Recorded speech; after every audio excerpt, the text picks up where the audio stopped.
In today's video, we're going to talk about commuting.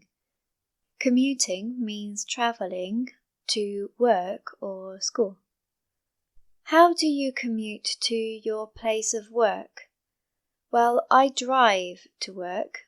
I would like to use public transport, but I live in a small village in the countryside in England, so it's very hard to catch a bus or a train to work. How far do you travel and how long does it take you?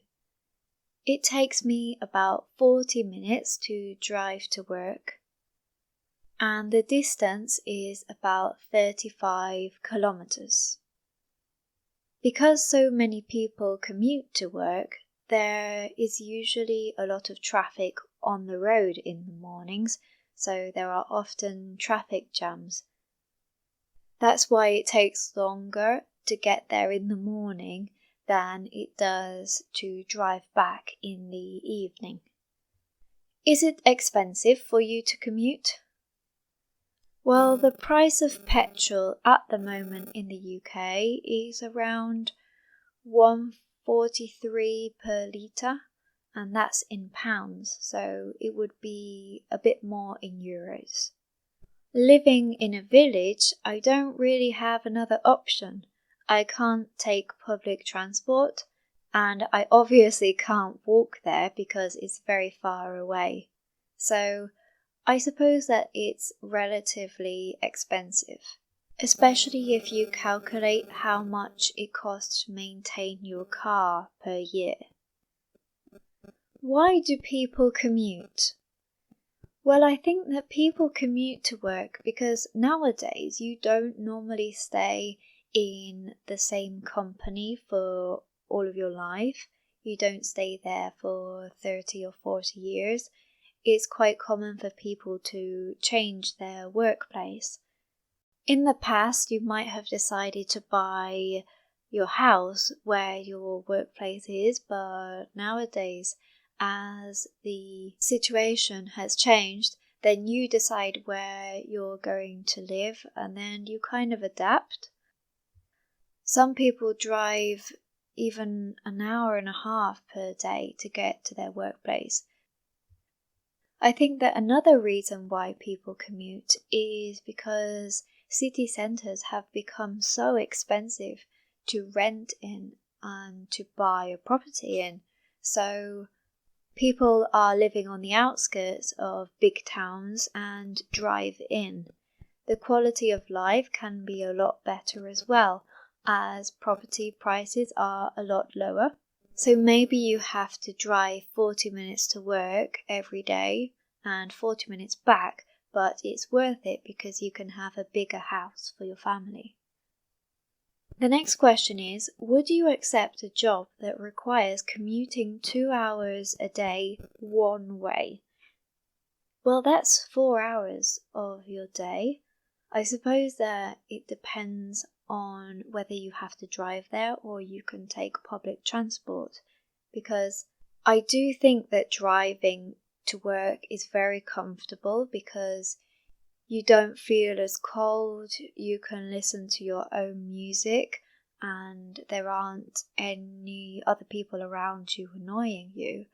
But if you have to commute 4 hours a day, then it would be a lot more comfortable to go by train or by bus because it's more passive. You just have to get on the bus or the train and then get off at your stop, and on the way, on the journey, you can read a book or start working or do something that you enjoy doing. I think that if you had to drive there and spend 4 hours driving per day, then it's 4 hours that you have lost because you can't enjoy that time. If you don't like commuting, you can always apply for a job in which you can work from home. Since the pandemic, a lot of people have started working from home. I was quite interested to read up on the statistics of fully remote workers. There are definitely a lot less cars on the road, especially if we compare it to before the pandemic in 2019. There used to be traffic jams every single morning, whereas now maybe you might get a traffic jam every 2 or 3 days.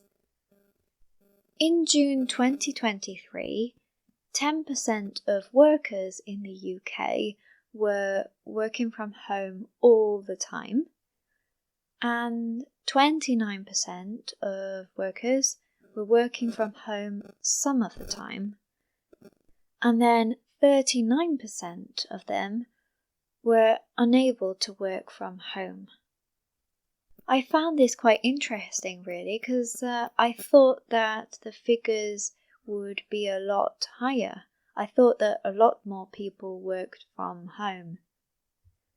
When asked about the advantages of working from home, people mentioned the improved work-life balance, that they had fewer distractions, that it was quicker to complete work, and that it improved their well-being. However, there are some disadvantages, and many of the employees said that it was harder to work with others, that there are more distractions, and that it is harder to think of new ideas. It is true, though, that the second highest answer was that there weren't any disadvantages at all.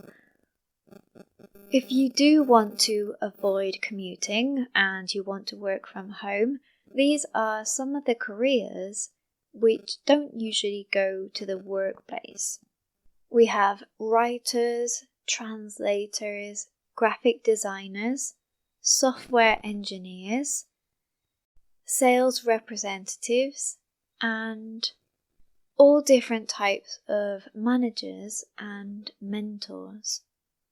In the comments section, I'd like you to discuss whether you prefer working from home or commuting to work and spending more time with your colleagues. I know that a lot of people feel like they get a little bit more lonely when they are working from home because they have less interaction. So maybe you are a sociable person and don't mind commuting to work. So let me know in the comment section and I will correct your answers. If you have enjoyed this video, please give it a thumbs up and subscribe. Thank you, and I'll see you in another video.